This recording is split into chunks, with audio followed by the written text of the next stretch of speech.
ng dalawang free range chicken dito sa ating farm. Dalawang lechong free range chicken para sa mga kasamahan natin sa trabaho dito sa farm. Lutong-luto na ang ating lechong free range chicken. Tignan nyo, nausok-usok po. Lutuan natin ng napakasarap na tanghalian para may lakas mamaya. Ano, walang tatayo. Ang ganda yung boss. Sarap. Ayos, sarap. Sarap. Sundutan pa natin ng chest stop para talagang kompleto ang energy. Busy na naman kami sa farm, kaya dapat masarap din ang pagkain natin ngayong tanghalian para sipagin lalo pagkatapos ng lunch break. May baon tayong 2 buong free range chicken dito. At ang request ni Jay para dito, Tayo ay, anong gusto mo luto nito, Jay? Lechon. Lechon. Okay, lechon daw natin. Sabi ni Jay. Lechon natin yan. kailangan na natin simulan lutuin na rin at ang ating mga kasamahan dito ay baka gutom na. Hinugasan ko na ang mga manok at sinimulan ng lagyan ng pampalasa. Ito ay asin, paminta at betchin lang. Goods na yan.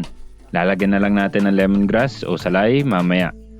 Pinupulupot lang yan at dinidikdik para mag-ooze out ang kanyang flavor lalo na pag niluluto na. Yun na yun. Kaya nag-prepare na kami ng kabayan at tuhugan. Kailangan kasi may tusok ito sa gitna na pagtatalian ng paa para hindi maiwan sa ikot ang manok.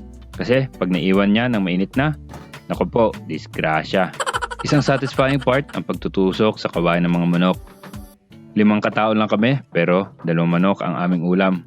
Paldo. Nilagyan ko ng alambre. Amin lang naman yan kaya laban na. Sa paa at sa leeg. Ang pakpak naman ay tinatak lang yan. Ang lemongrass naman, sinasaksak lang yan dyan. So ito na nga ang aming uling. Pang samgyup, malalaman kung maganda ba ito. Pero mahal eh, 45 ang isa. 3 pack ay 135 na. Eh ang isang sako ng uling dito sa amin ay 300 lang. Yung gamit na sako ay pang 25 kg na feeds. Aray ko. Tapos ito pa, katagal niyang lumiyab.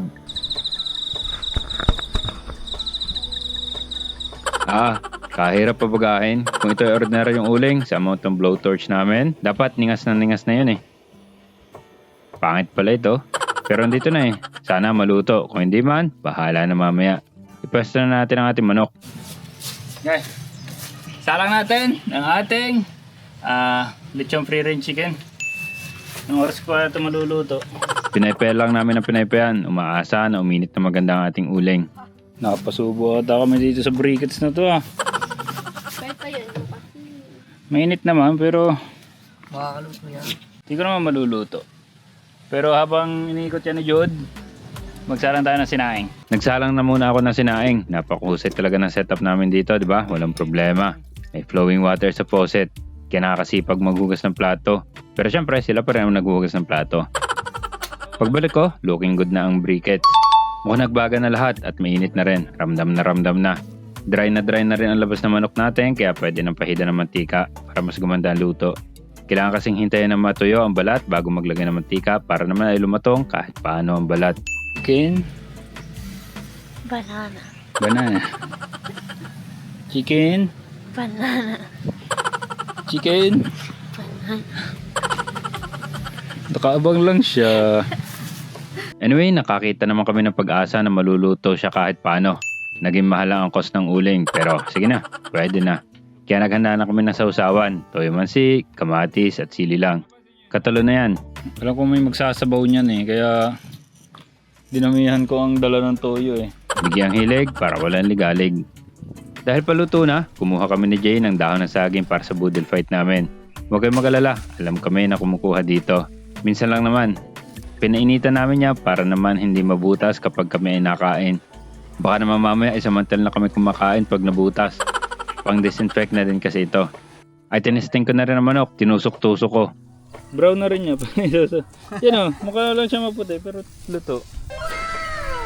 Na okay na, hinango na. Tinanggal ko na sa tusukan. Alas nung siya sa butres na.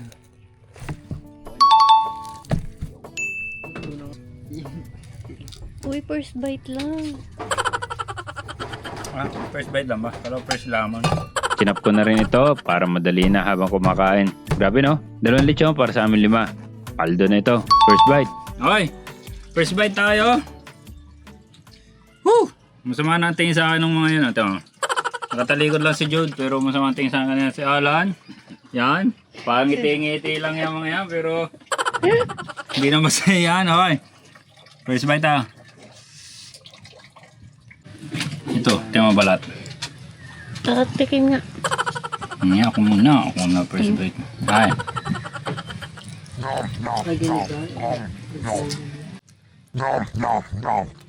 Ano? Ang Maanghang naman. laman. Give na kain na tayo. Wala akong nakuhang magandang shot na imiga habang na-shot. Ang dami na puprotesta. Sana na. Kim! Ano? Walang tatayo. Ang ganda yung boss! Yun. Sarap. Ayos, sarap. Sarap.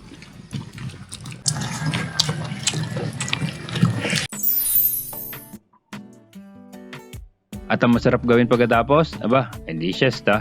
Lahat kami palagi nagsisiesta pagkakain para may lakas kami mamaya sa gawain. Masarap na pagkain at pahinga para sa amin ni Jay at mga kasamahan sa trabaho dito. Yun lang, peace.